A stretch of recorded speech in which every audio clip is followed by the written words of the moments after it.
我真係唔敢相信啊！呢個小區之前賣25000，依家15000就可以上車，我梗係要過嚟確定下佢嘅物業同埋品質有冇跟住房價一齊縮水呢？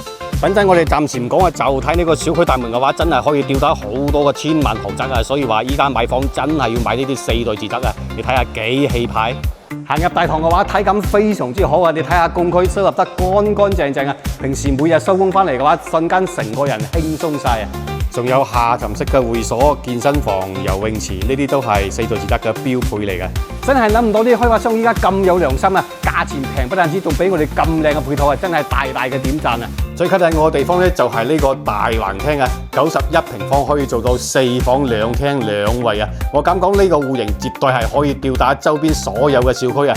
關鍵係佢依家可以做到101%嘅使用率啊！就算你屋企有6、7個人都絕對住得落啊！小區配套咁好，周邊當然係唔會差啦。